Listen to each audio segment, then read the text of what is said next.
My favorite part is how when we launched this podcast, we're like, you know what we should do when we start? We should talk about what we're drinking. And instead, I feel like we can't start an episode without complaining about how much we hate running a podcast because of the equipment. It's the equipment. It's true. We love being here with all of you. We really like that part, which is why we persist. But if we could just be like in your living room instead of trying to operate cameras and microphones, it would be better. That would be better. Mm-hmm. Hi.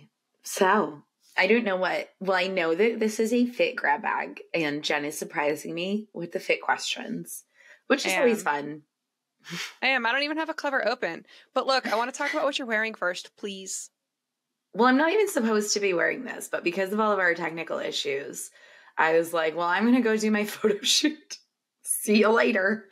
Here you are. It's beautiful. It's my birthday dress. It exists. You've that seen neckline is like the prettiest thing that ever happened. It never stops to be a miracle to me how a series of diagonal lines turns into the prettiest curve ever. This is a nice curve, isn't it? This is really Alice. Nice.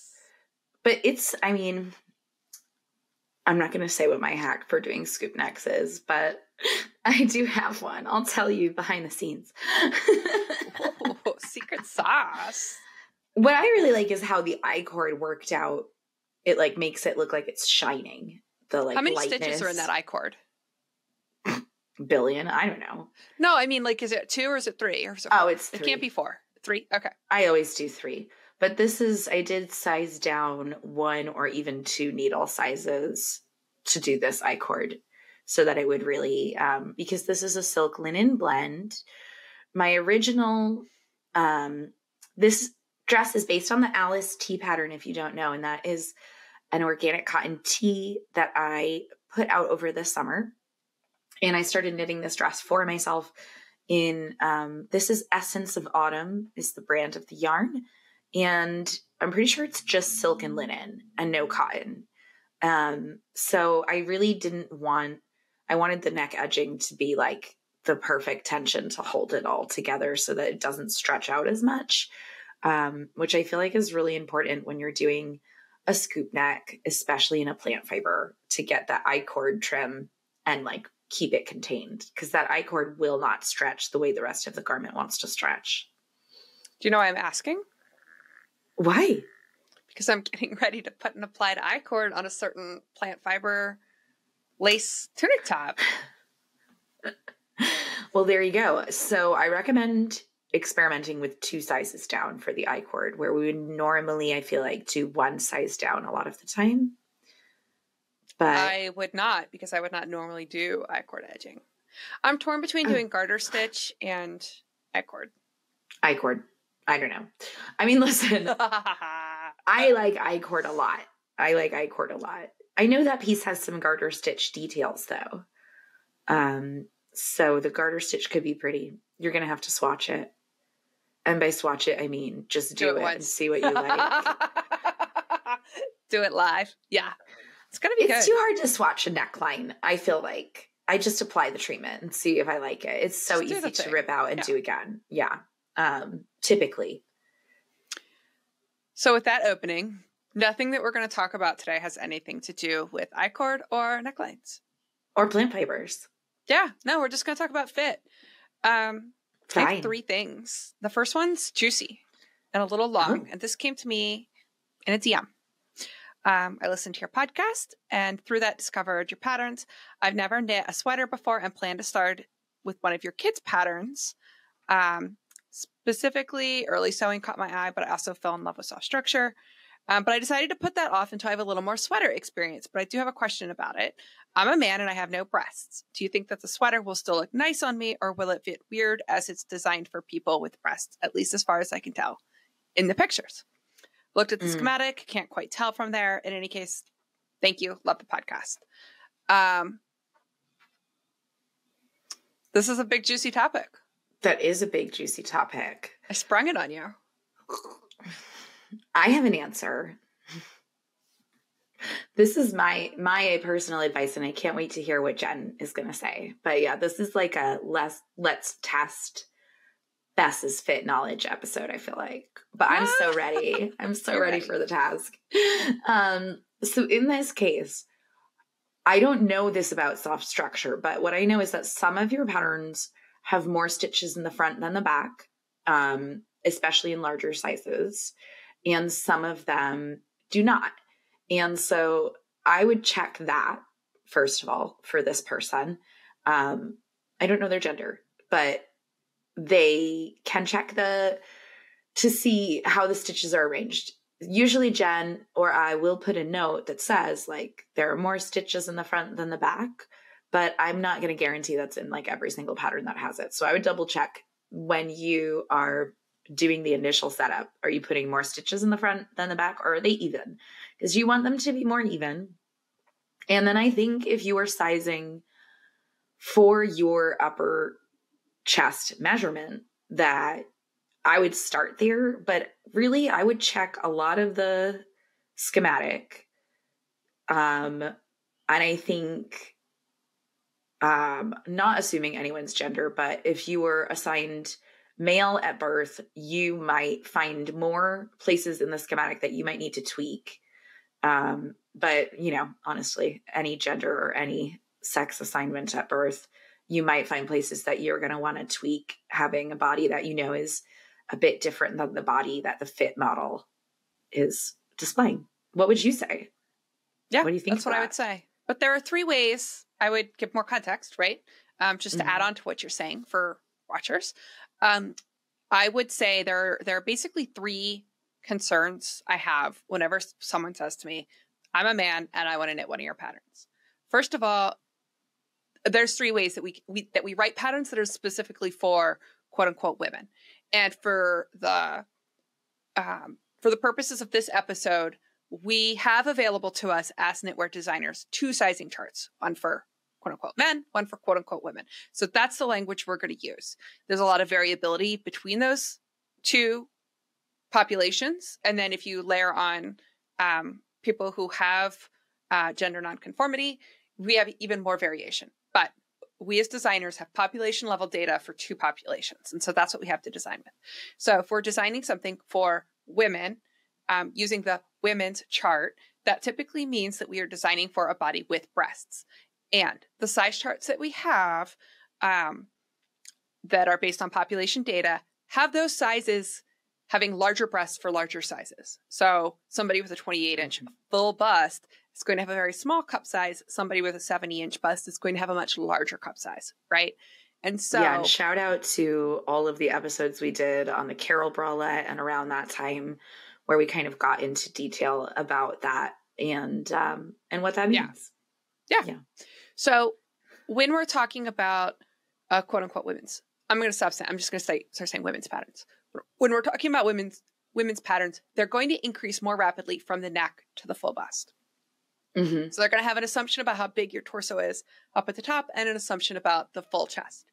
If you are a man or somebody without breasts and you are knitting one of these patterns and you are in the smaller size of the range, that will not impact you as much as it will if you were at the top of the range, because there's a smaller cup size implied. Right. Candace has only one breast, and her one breast is very small. And she's in a small size, and she and I actually wear the same size, and I'm the one that has to do a lot of modification because my breasts are bigger than a pattern would predict. And she really doesn't need much modification at all because the pattern already predicts that she would have not very spacious breasts. Right. Mm-hmm. So that's the first thing that we do when we're designing a women's pattern that makes it quote unquote a women's pattern, right? Is we have a circumference that includes breasts at varying levels. 2 is, as you noted, sometimes we might assign more stitches to the front than the back in proportion to the size of that cup. So yes, I have some patterns out there, I think you do too, where maybe there's a few stitches more in the front, maybe none for the first 3 or 4 sizes, and then maybe just a few for the medium. And it's proportionate. It's based on the size chart and how big the size chart indicates the cup size is. And we're moving away from that. We haven't done that in a while. Yeah, I don't remember which of my patterns is like the Mary and Tori might still have that sizing, but the patterns I'm doing now do not have that sizing anymore because Jen and I think it's easier for y'all to customize and modify if we start off from a more even state. And the more we talk to and meet knitters and bodies, the more we feel like those cup sizes are kind of, it's based on data, but it's also kind of arbitrary. That's the place where there will be the most variance. So, yeah. So yes, I would check and note that. Soft structure, these are two of my older patterns this person has noted. Neither one of them is going to have an uneven division of stitches. So then the third thing is going to be, is there bust shaping, right? And in all of our patterns where we've included short row bust shaping or another form of bust shaping, that's optional, right? So there is a no bust shaping option in addition to multiple cup sizes. So those are the three things that I think are the biggest pattern writing differences, on top of the fact that those two size charts, the men's chart and the women's chart, have different frame sizes. So the men's size chart, right, is going to have a bigger shoulder girdle for chest. So for this person who did not tell me anything other than that they're a man and they don't have breasts, my advice is to look at the schematic and see the dimensions of the finished thing and compare it to something you know that you have that fits well. In general, the conversion for a sweater built for someone with breasts to someone without is to use that upper chest guidance and then omit some of the body only increases. That's what I would have guessed, is that you would want to make, especially that is a raglan soft structure. I know is a raglan, and I think it's top down. So you would probably want fewer increases, fewer stitches in the body, relative, because you would want to still likely size on upper chest, but you're going to want to look at the full bust measurement as given for your size. Yeah. And since it's a raglan, it's not going to give you the cross shoulder. We don't use soles and raglans. So. Are you ready for the next question? Sure. Yeah. I did good on this one, right? Yeah. A+. I'd like to hear about shoulder width as a key body measurement. It's like they knew. Compared to the respective sweater measurements. For example, how much ease do we really want in this section and how this relates to different styles and construction methods? Thank you for setting that up. Blindly. Beautiful work, sir. Why, thank you. I prefer ma'am. So, I like to talk a lot about cross shoulder because I'm a satin sleeve girly and I love satin sleeve construction. And satin sleeve construction is really satin sleeve and drop shoulder. Saddle shoulder is like a version of those. Those types of constructions rely on the cross shoulder measurement, whereas raglan, circular yokes, right, they do not. So if you're working with a raglan, you're unlikely to see the cross shoulder measurement given in the schematic because there's nowhere that really corresponds to stitches in the pattern. That's right. So you're going to need to decide your fit other ways in a raglan. In a satin sleeve garment, as a new designer, I did a lot of experimenting with the width of the shoulders in my garments, and that was not always a success. So I can tell you that you don't want much ease. You don't want, if you're not doing a drop shoulder. So if you're doing a drop shoulder, then that means you're doing a positive ease measurement in the cross shoulder. Anything that is wider than your actual shoulders is a drop shoulder. And even if I do happen to really like a wide cross shoulder measurement in my satin sleeves. I sometimes like to flirt with being right on the edge. And that works because I do a lot of fine gauge garments. In a lighter weight garment that isn't going to yank things apart, like this, probably is a 0 ease, or maybe it's a 1/2 inch negative ease, like a 1/2 inch smaller than my cross shoulder measurement, but total. Front chest. This is cross shoulder. Oh, out to here. Yeah, I know you misspoke. Bum, bum, bum. Well, so this is a common thing that new designers do is they take that cross shoulder measurement thinking that should be the shoulder cross of their satin sleeves, right? I did this in a pattern. I remember you did this in a pattern. But it's not what we really want to be doing. Is we want to be linking that width as it is on your body in the design that you wrote to cross body, which is the width of the body where the underarm break happens right across. Yeah. Mm-hmm. And I think I have mislabeled it in the past. So like, I think I have set in sleeves out there with a schematic that might call it a cross shoulder, but it's really the cross front. Yeah. In patterns, we often call it cross shoulder because that's how it's measured, but the body measurement is cross body. Yeah. Right. If you put cross body in a pattern, I think people would be confused. But when we're at home taking our measurements, often for a set in sleeve, and yes, saddle shoulder is a variety. It's a variant of set in shoulder. So for either of those two constructions, we would want to rely on that as probably the primary measurement on the schematic to match. And we want our body to match that without much variance. Sometimes I actually like mine set in a little bit because I feel like knitting tends to stretch out throughout the day. And so if it starts just a little bit in, then I find, so I usually take about a 1/4 inch out, and you usually do yours dead on. But that probably also has a little bit to do with the variance in our build. I have a narrower shoulder than my size chart predicts that I should even for my upper chest. Yeah. And mine is exactly on, but I do have as we know, juicy triceps.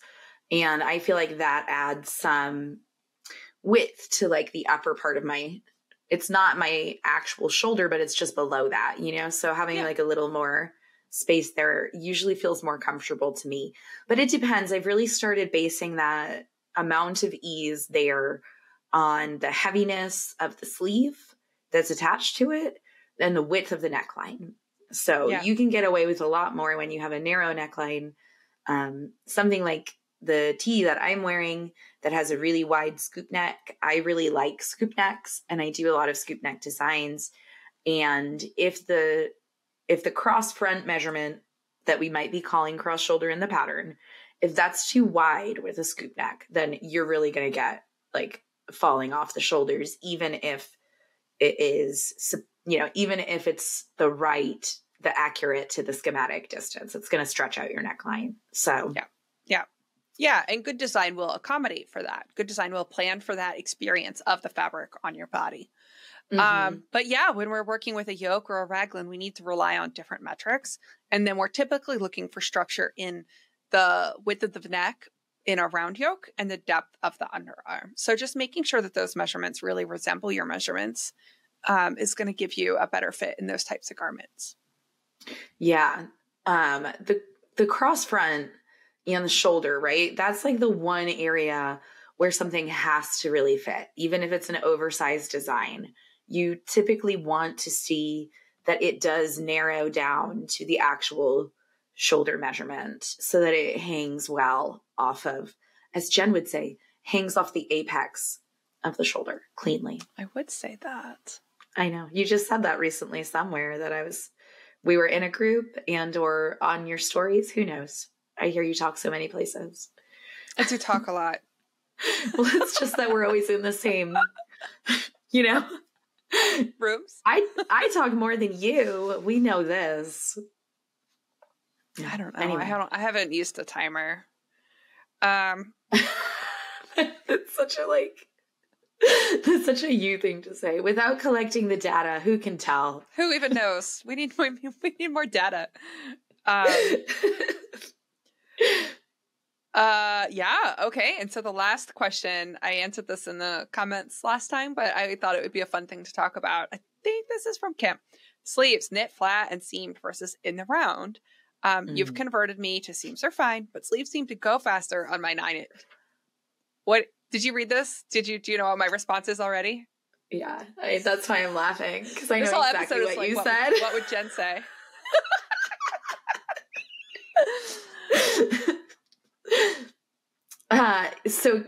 So Kim asked if there was a benefit to knitting sleeves in the round and if it's okay to switch to knitting flat. And Jen said, no, there is no benefit to knitting in the round, which is the nicest possible way that she can say that there is benefit to knitting flat, actually. A flat knit, we feel, No, I don't care in a sleeve. It's the only benefit to me of knitting a sleeve flat is that you don't have to knit it round, because like that is like if I had to knit sleeves in the round, I would just stop being a knitter. That's true. Sleeves really you don't need the sleeve seam structure the way that the structure of seaming other parts of the garment really makes a difference. I don't like 9-inch circulars either, though. We like UCAM, but we don't like 9-inch circulars at all. I don't mind knitting sleeves in the round, but I will say that I also prefer knitting them flat because it's just annoying to knit small circumference in the round, especially because I'm always alternating skeins, sometimes like 3 at a time. It's annoying. So yes. So Kim says, also I can try on as I go up to the shoulder, which helps a lot for my larger arms. Is there a benefit I'm missing to a seam sleeve?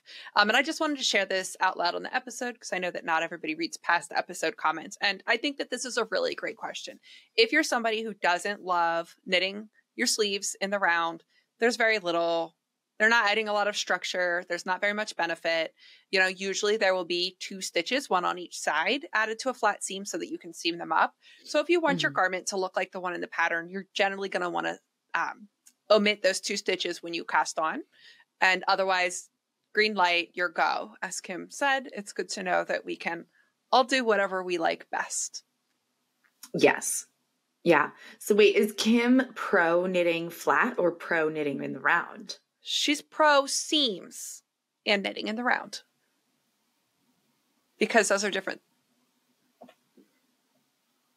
Now my mind's blown. Wait, can you seam something in the round? She doesn't mind the seaming, but she prefers to knit in the round. So she wants to know where she can knit in the round. Okay, so she wants to take a seamed sweater and knit the sleeves in the round. Mm-hmm. Yeah, sure. Yeah, sure. And just seam the sleeve cap. You won't catch me doing it. You know, I'm always like, well, you want to do the exact opposite in the round, but don't tell anyone I plan to do the sleeves flat. I haven't done it yet, but one day, y'all. I know. I've thought about doing that before, but I wanted to do that with Marcia, but I'm afraid of, you know, missing some glaring mistake that I would have not missed if I didn't do it that way. Plus, I feel like the benefit is not as much fabric management, like on your lap. Mm-hmm. And so if you're working flat on a sweater that's already formed and you're working top down anyway. But if I was working bottom up, I would absolutely cheat. I'd cheat. Yeah. Yeah, because you can't do it if the sleeve is top down. I mean, you could, but you still have to pick up from the cap. Yeah. Right. Yeah. So you might as well do it in the round at that point. You're right. Or just always make tees and tanks, and then you don't have to have sleeves. I'm going to do a tank next, and I'm looking forward to it. And it's going to be easy. We're both doing tanks next. Well, we're both doing tees right now, y'all. So do you think that the test call for those 2 tees is going to go to the One Wild Designs newsletter? I would think yes. So if you want to get ahead of it, you can make sure you're signed up for that newsletter. But we're going to be if you're on our newsletters, we're going to be smushing them together soon. We may have already done it by the time this airs. Yeah. Anything could happen. Anything could happen. Except the frog party. That already happened. Jen reminded me that it already happened, so I didn't talk about it happening in the future. Right. It already happened. We are all sitting on a nest full of eggs made of freshly reclaimed yarn balls. Yeah. Nothing but unhatched potentials. We don't have a ton of stuff to announce, thankfully. We're in a rest period, but I will say this, y'all, get ready for the athleisure collection. It's coming. It's not here yet. It's not going to be available for at least another 6 weeks or so, but from what you've all told us, you're excited. We're excited. Be ready. Be ready. Be ready. Yeah. I don't have any more fit questions. Do you have anything else you want to talk about? Any podcast things? No, I mean, I think we're going to be doing another episode before. Typically, the next episode would be the day before Thanksgiving. But I think we're going to be sneaking another episode in before that, maybe. So that's the other thing y'all can look out for. now that we're going at a slightly shorter format, we expect to be getting you additional episodes of the podcast. So if we've sparked any fit questions for you, send them our way and we'll get to them next time, or we'll have something completely different. Maybe we'll do sneak peeks of the spring stuff. Oh, that would be fun. You know, Mary finally just came home today. I've like not even had that sample in my possession, except for days that I've done photography. It's wild. It's wild. Yeah. I know. But if you've seen her on the road, thanks for saying hi. Yeah. And hopefully by the time we record next time, we'll have more information on a RET. Yeah, y'all. Are you ready for a retreat? And if you are ready, tell us your favorite time of year to get away for something like this, because that is one of the biggest questions I have right now is like, what time of year do you want to go on a knitting retreat? Yeah. 365 days. And how quick can you book it? Yeah. Well, I'll tell you right now, we're facing the decision between this February and next February, and there might be some other things on the table, but right now that's the decision we're facing. So, but isn't that only if we go with the way that we aren't sure that we're going to go? Yeah, but our big reservation about that was that it was too soon. That was only our real reservation. Maybe. Anyway, as you can tell, the sausage is still getting made. But we're going to hear from y'all because it's for you. So, you know. Yeah, we have been keeping that kind of under wraps, but we are planning a retreat and we do want to know what would work best for you and where and when. The when is the most important thing, I think. We've got some good ideas on where. It will almost certainly be in the Eastern time zone. I think we can say that at least.